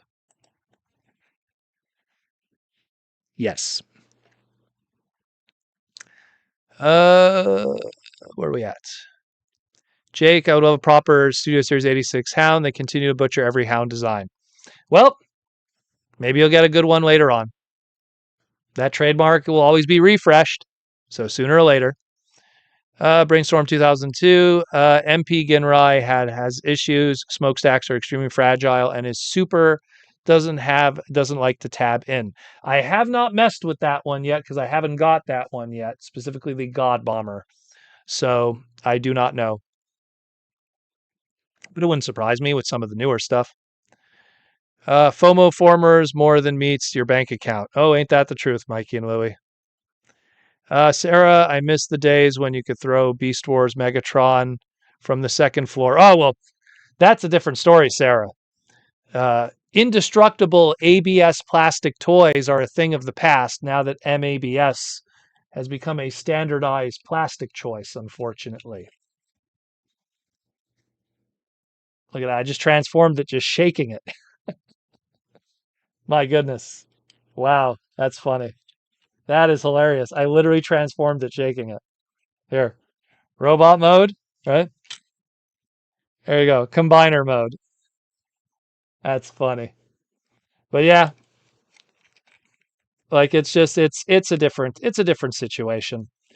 I don't want to come off as negative, but I'm always about the facts when it comes to what's going on right now in the brand. And I always wish the best for the brand. I always wish that there's more opportunities, more storytelling, and everything like that. And I always am hopefully and positive for the future. I will just only give the report of what's happening now and hope that it is sunny tomorrow, even though it is raining right now. What's being completely broke is about buying every RoboSen figure. Why would you buy every RoboSen figure? When you've had every other Optimus, you need the one that does the work for you for $1,000? Oh, man. Want to talk about irresponsible purchases? um, most of the one toys were aimed at kids, and kids didn't show up. So that's the end of that. Uh, die-cast metal, it's a lost art. Well, it's still used in some areas, but sparingly because it's expensive. And in all honesty, alternators taught us that die-cast metal sometimes isn't the best way to engineer toys for, you know, protecting it from breaking or scratching. Where are we at here, Mikey Louie? That's just Prime, and the Rat Trap is throwing any of the new Primes. Yeah, let him have them. Because we are crazy. Well, please, financially, for your own sake, that is a lot of money for very little. And the scary thing with RoboSen, from what I've seen thus far, is the secondary market on it is like a used car of diminishing assets. It has unfortunate depreciation in value because it is a very specific audience. You could take a masterpiece transformer and it plateaus or goes up because there's a lot of people that want to have masterpiece transformers. There's a lot of people here that wouldn't mind getting a RoboSen for free, but there's not a lot of people lining up to pay RoboSen's standardized MSRP. There's a lot of people that are willing to pay HasLab Unicron's MSRP. There's people today, if you told them, hey, you could get HasLab Unicron at what they were asking before, there'd be people lining up. But it's not the same with RoboSen, unfortunately. Not to yuck your yum, but just saying. Jake says, I don't get the love for RoboSen, just license fodder for millennial influencers who watched one G1 episode growing up. Well, they send it for free to influencers who don't really know anything about Transformers. And luckily with RoboSen, these millennial influencers that would have never been able to transform this because they don't have the brain capacity for it. All they have to do is Optimus transform. Oh my God, so cool. Follow my affiliate link. That's all it is. And they're able to send them to tons of influencers because it costs nothing to make. And they make crazy money. Yeah. It's made directly out of China. It's a Chinese company making directly out of China. Where are we at here? Sarah, they're going to reissue the Stranger Thing pizza truck and Ravage SDCC, or should I buy one for $40 plus shipping? Well, I don't think either of those are going to be reissued, the Ravage or the SDCC, the Stranger Things truck. What I would suggest, Sarah, and I always tell people do this, Get an account on TFW 2005. This is my advice to everybody. Get an account on TFW 2005. Go into their search algorithm. They have a search algorithm for their forum. Then highlight their buy sell trade forum, which has been around for 20 years and thousands of posts, and type the item that you're looking for. Then search by latest posts. Someone is probably selling one loose. They bought it brand new. They just want to get something back. Check it out. Do it that way. So many times I've gotten so many items that way. I go, oh my God, that one old figure. Geez, I never picked it up. I wonder if anyone. And then it was MSRP $39.99 plus tax. And there's some guy selling it for $20. Yes, you're paying shipping, but maybe you're lucky. Maybe he lives close by. Maybe he could ship it to a P.O. box that might be cheaper or something. But the point is, there's opportunities. Use those opportunities. T-Formers 2002. Even if you send me a RoboSend for free, I simply don't have the space or time required to put for something like that. I'm with you there. A RoboSend Optimus takes the equivalency of, like, my goodness, probably 14 to 15 deluxe to Voyager class Transformers. And I'm with you on that. I rather take the Voyager Transformers, because look, the RoboSend Optimus is just going to be this big thing that takes space. Look, it's cool. I appreciate the engineering and the design, and it looks like a fun little item, but not at that price and not at that space. It just doesn't make sense for me. It really doesn't.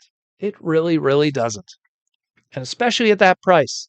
Do you know what $1,000 gets you in Transformers? And considering how expensive everything is today, and what $1,000 still gets you with Transformers, let alone take $1,000, go into a TFCon dealer room with all those loose, complete figures. Oh, come on, then have a good time. Go buy yourself what we would have bought, reverse convoy. Come on. T-Formers 2002, there's a way to thread through hundreds of sale posts on TFW. That makes my life easier. Yeah, you use the search. You figure out what you're looking for, and then you type it. You go, oh man, I really want to get that Tarn figure that I missed out on. So you literally go into TFW, you highlight their buy sell trade forum, and you just type Tarn. That way, when you type Tarn, you don't get discussions about Tarn, you don't get reviews about Tarn, you don't get people talking about the comic books. You only get the word Tarn that will appear in threads because someone is selling something, and you'll get all the Tarns. And some will be expensive, and some people will be selling loose complete. That's how it works. Rudy Mac, the RoboSend Optimus case is like a mini fridge. Is it? Is it that big? My goodness. I rather have a mini fridge in here for all my water. I'd put it right under here. Yeah. Man, you know what? I'll tell you this. Every time Hasbro sends me those, like, media boxes there, like, those things are cool and everything, but they take a lot of space. They all just sit in my garage. And I don't know, like, I can't bring myself to part with them because they're, like, super limited influencer items, and I appreciate that from them. But at the same time, it's like, my God, they take a lot of space. That Rise of the Beast one, that was like as big as the Unicron box. It was pretty crazy. The Transformers 1 one was not too bad. Not too bad. That was about the size of like a toy chest, but the Rise of the Beast one was huge. $1,000 statues. Oh my goodness. That we talked about statues before. Statues are a whole other headache. Fragile, expensive, and when you know how much they cost to manufacture, statues cost. It is more complicated to manufacture and produce and plan a deluxe class transformer for deluxe MSRP than $1,000 statue. Statues target a very specific demographic that spend that kind of money. And the people that make them, Sideshow, Boeing, and all that, they laugh to the bank because it doesn't cost them that much. The Polystone is the only cost, really. Like we do get the no room thing. We are running out of room in our entire living room space display, and it's a lot of stuff. Well, that's usually how it is, unfortunately. What's for dinner? Snack late night. Honestly, we didn't really plan much on it. We just had wonton soup. We had some Chinese food. That was earlier today. I just kind of I've just been kind of snacking. I didn't really plan anything. I know that tomorrow is going to be a busy day for us. Long story short, going to a local toy convention, and then I'm going to be seeing Bret Hart later. He's going to be in Montreal doing a meet and greet. So I'm going to be going to those two things. Um, but yeah, so I'm probably at some point in between that, I'm going to go grab a good bite with the little lady because we're going to be go seeing Bretto Hato. I'm going to get him to sign a Bret Hart rookie card that I've had for years. And I just want to see him again because I haven't seen Bret since, geez, I want to say, gosh, 2014. It's been a while. It's been a while. And Montreal has a very special place for Bret, so it's going to be fun. Tomorrow is going to be very fun. But yeah, no plans for food right now. I don't know. Maybe I'll just have some snacks or something. Maybe I'll make I don't know, have a banana and something. The convention, Annie, is the Montreal Toy Con across from IKEA on the 40 highway for those who are local Montrealers. Admission is free. Free admission to the convention. Where are we at here? Jake, your comment reminds me, I think, of Bobby Skullface. I haven't heard the name Bobby Skullface in forever. Is he still doing stuff? Bobby's a good guy. I like him. What was the last time I saw Bobby Skullface? It was like a con or something. Which con was that? I don't even remember. Cats are making noise. Maybe I could grab Tiny. Hold on.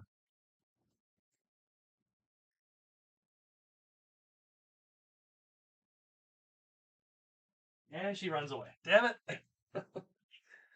She always knows. She always knows that I'm going to grab her to put her on camera. He's still active. Okay, cool. Cool. I haven't heard from him in forever.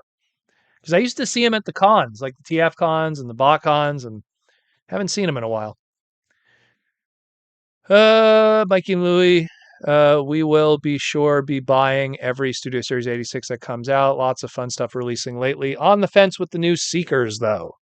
Well, it's new Seekers, so that means you'd be buying a whole bunch of new guys all over again. That's kind of the reality of it when you're a Seeker collector. People were going crazy, killing themselves over the original deluxe one. Then when it was made into a masterpiece, people were killing themselves over the masterpiece. Then they made a newer version of the masterpiece, so then people were killing themselves over that newer version of the masterpiece. Then they made a Voyager class with Earthrise, and then people were killing themselves over those ones. Now there's going to be a Studio Series one, so people are going to be killing themselves over those ones. What's next? We will see. Does he ever remove his mask in public? Yes, he does. When he was at the show, he's there with his wife and his kids.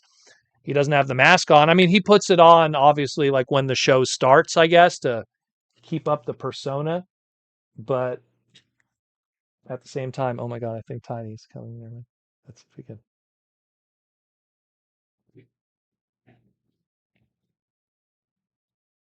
Gotcha. Gotcha. Ugh. Ladies and gentlemen, say hello to Miss Skittish. It's Tiny. This cat, fat cat, is so tough to catch. This is the other cat that runs around the house. Now watch this when I let go of her. And she's gone. She saw Butters and woke him up. Um, let's see. FOMO, baby. Ain't that the truth? Ain't that the truth? Mikey Louie, if it's ever decided to sell our entire Transformer collection, how would we even do it? I wonder. It's just too massive. A lot of people have done it. You list everything out and then you put it on message boards or you put it on eBay. There's always a way. You would not be the first person to unload on massive collections worth lots of money. I've seen it hundreds of times. I've seen people literally just go to a BotCon. The Hartman brothers. The Hartman brothers brought their entire carded collection to BotCon 2015 and 2016. And I think there was still leftovers from that going into some of the later BotCons. But they brought a ton of stuff. It was like carded Beast Wars, carded Beast Machines, carded Armada, carded RID, carded Energon, going up to some like rarefied movie stuff. They had tons of items and they brought it there and you make money. That's the whole point of conventions. You bring your stuff and you make money. And then you count the money as you walk home. And you go, I made money. Hopefully you made more money than the money you spent. You have way too much stuff. You will need a U-Haul. Well, that's everyone. Ask everyone else who did do cons. Ask Cringe McCringle, who's in the thread right here, right now. Cringe, did you rent a giant van in order to bring all your stuff? Of course you did. And so it's just the reality. That's what you got to do. It's kind of how it is.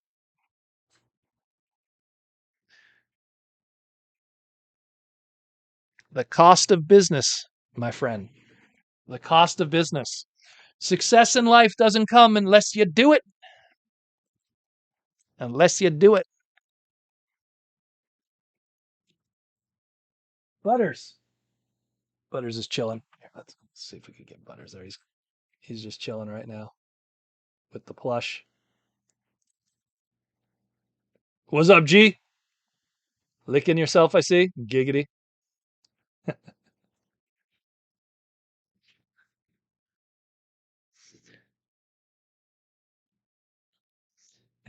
Cringeman Kringle. There you go. Why, yes, Daniel, I did. And it was well worth the $7,600 in sales. Exactly. That's the cost of working. Yeah. That's how it works. Yeah. But that's a whole other conversation for a whole other time. I've lived a crazy life doing conventions over these past 25 years or so. So it's something where I'm used to doing it at this point. Mikey and Lily bury our millions of Transformers with us. Well, that would almost be just polluting the earth at that point. And then you wouldn't be so much a burial, but a landfill at that point. Guillaume Protoman would have to rent Optimus Prime's trailer to unload his collection. Guillaume, true story. True story, Guillaume. When I moved out of my parents's, okay, and I had to pack up my collection. Now, keep in mind, at that time, the collection was Generation 1 up until about Dark of the Moon, right? That's the window. So 84 to 2010, 11-ish, right? But that includes my video game collection also and everything. I had to fill up a long trailer like Optimus Prime. When I filled up that thing, no joke, I swear to God, my father said to me, F word, you filled the whole thing. He said, oh, you filled the whole thing. Easily. Easily. This room here, every figure. The only ones that I didn't bring on the truck were that first few years of G1 that were a little more fragile. I was so scared to bring those and pack those away that I kind of like took them individually, a few at a time. But I mean, everything after like, let's say 1988, Pretender shells and headmasters and stuff, they were all clanking around. I mean, I have a great photo of like when I was setting up my Beast Wars display, like all those years ago, and they were all just like all clanging around. Most, except for like obviously the GPS fragile ones. But oh, he said it in French. Let me tell you, he did, Guillaume, for sure. Um, yeah, man, like it's nuts. Mikey and Louie, last time we moved, we needed an Optimus Prime trailer to move an Optimus Prime trailer. Well, there you go. Trailer inception. Trailer inception indeed. But that's just kind of it. It's something where as you get older, especially someone like me, you reach a point where you also kind of go, I don't need everything. I'm going to get what brings me joy and I'll focus on those things and I'll sell the things I don't need. You know, have I sold stuff all the time? All the time I sell stuff. All the time I sell stuff that I don't need. And that money boomerang back to me and then I could use it for something else. You know, I could use it for more trading cards or comic books or video games. It finds its way and then it takes space in one way and then comes back in another way. You know, the thing I was saying to myself is now doing the Mega Man comic books. There's like a guaranteed like whole bunch of long boxes that are going to be filled with comic books that I've made, and I'm never going to want to get rid of those because I have a connection to those books. So it's like I right away sold myself like I'm going to have to plan a corner of my comic book room that's going to be dedicated just to the books that I work on. And that's going to be every book has like 10 covers. I'm going to fill long boxes like nothing when it by the year is up, you know, like so it's something like that. But you always have to think about the space. Look behind me, the space, the crazy space.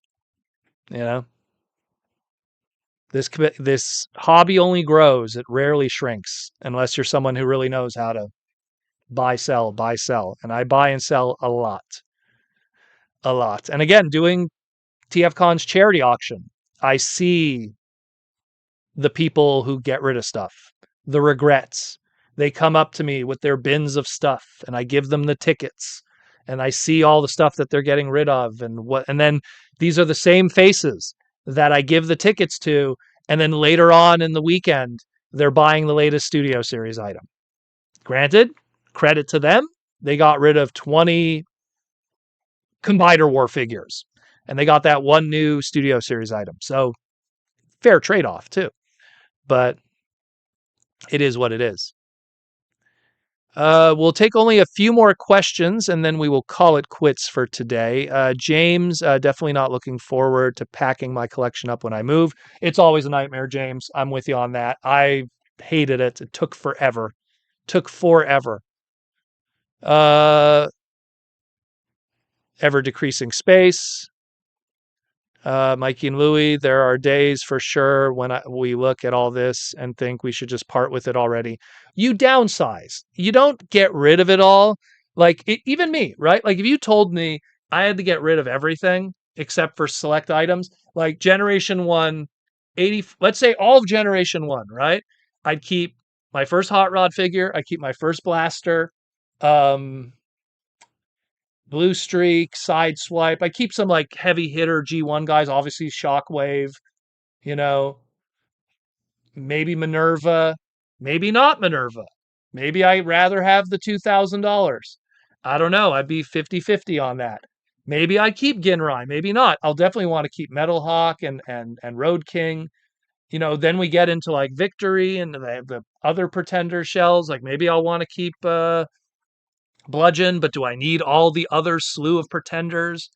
You know, like Crossblades and you know, Submariner and some of like, you know, I don't need all of those. And you know, Micromasters, yeah, I kind of like the Micromasters and they don't take a lot of space, so maybe I'll keep those. And then when you get into Beast Wars, maybe I'll just keep the show characters and get rid of most of the others. Like you could, and just going through, I just went through a decade of Transformer toys and I just swiped away hundreds of things.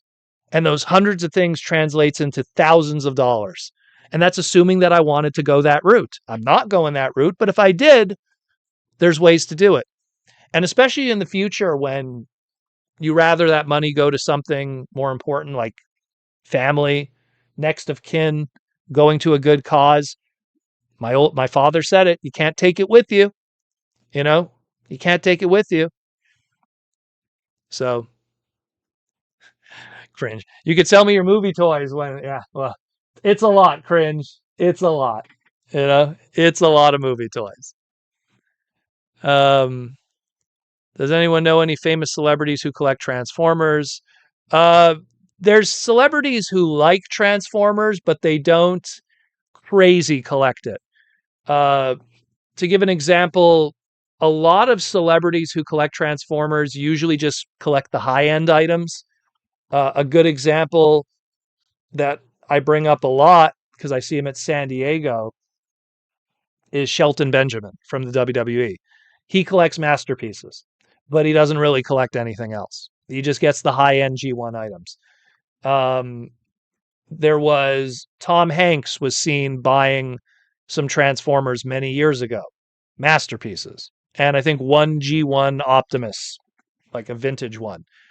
But they don't buy. There's no known celebrity like there's Fluffy the comedian, but he likes Transformers, but he doesn't actively buy on the level that a hardcore fan does. He this and that, you know. So there's no one that is a famous celebrity that buys on a high level like we do.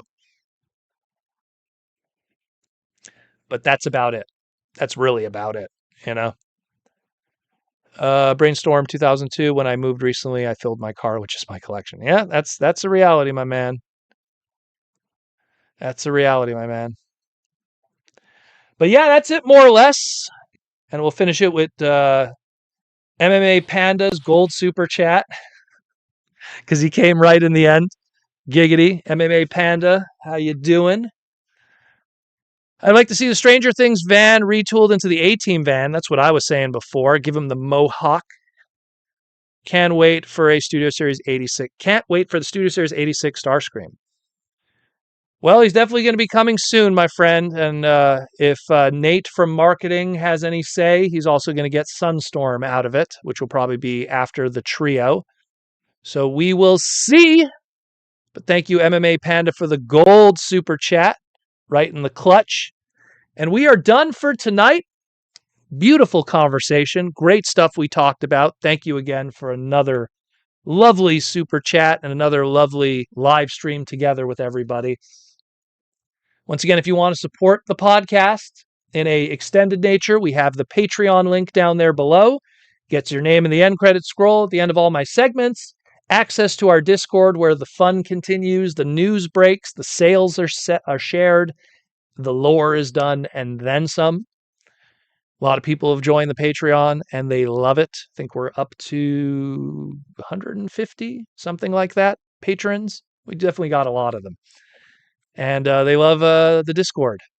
So check that out if you are interested. Come join us and continue supporting the podcast like we always do. But thank you for all the love and support. Be sure to support also our beautiful sponsors, Symbiote Studios, Plush Pins and T-shirts. Check out all their great stuff, and we will see them at TFCon LA in March next year. Check out Hasbro's Pulse's channel. The latest episode of Transformers Cyberworld has debuted today. So go check out the first-person shooter level with Chop Shop, Optimus, and Alita. And check out Aaron Archer's The Toy Armada with Aaron Archer. Listen to more segments with my voice, Aaron Archer, talking about toys all over the spectrum, as well as Aaron drawing art. And go check out archmonster.com/shop to buy some original art if you wish. Thank you for all the love and support. Take care of yourself, your loved ones, your friends, your family. It's a beautiful world out there with a ton of cool stuff. A lot of that stuff we were talking about today. And there's no reason to be negative about anything else. Life is not as tough as you think it is. And there's always cool stuff that could help you forget about the pains of life with the beauty of the robots in disguise. I'm out of here. Take care. And as always, roll out.